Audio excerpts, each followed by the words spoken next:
Well, the Danica 500 is behind us as we head out to Phoenix and enjoy a little Subway fresh fit. Ah, feels so good. That's why I'm classing the joint up with my jacket today. Because Subway's a classy... classy organization. Classy race sponsor. Absolutely.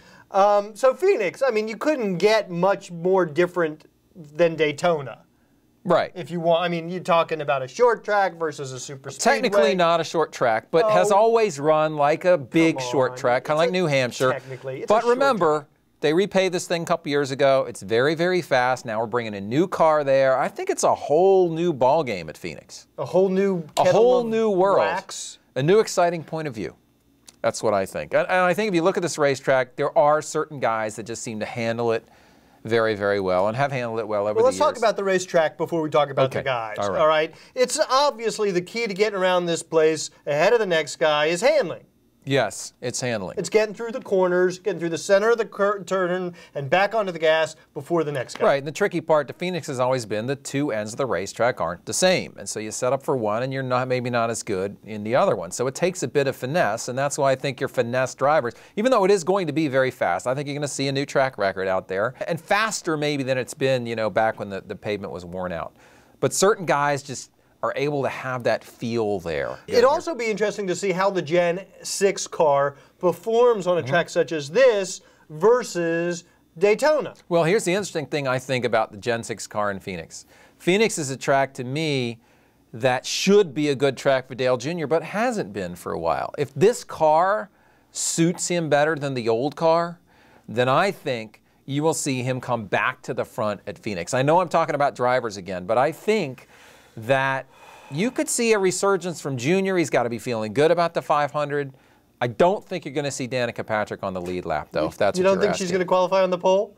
I don't think so. No, I don't think so either. As well as she did at Daytona, I think that was a product of plate racing, and I don't expect Danica to be able to turn in that similar kind of performance. She got a great set of circumstances, a certain set of circumstances at Daytona, and she performed wonderfully well in that set of circumstances. If you ask me to predict how she's going to perform in the set of circumstances that is Phoenix, I will tell you I think probably not a lead lap finish. But look, stranger things have happened, and she might have a great feel. This car might suit her. I think a top better. 20... Cup cars might suit her better than Nationwide cars. We've certainly seen drivers have that happen. Jimmy before. Johnson, for instance. A perfect example. I think a top 25, a top 20 for Danica at Phoenix would be huge. I agree. I think that would be an excellent successful day result for her.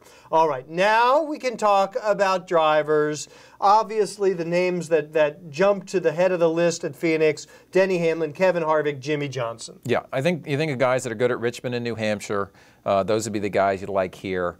I like Denny in this race. I think he's feeling good about himself. He had a fast car at Daytona. Obviously, the problems hindered him a little bit there, but you know, I think he's going to do well. Well, if you look at the past 4 races, Jimmy Johnson and Denny Hamlin have been your top 2 drivers, and you can't go wrong with Denny Hamlin. I lean a little bit more towards Kevin Harvick.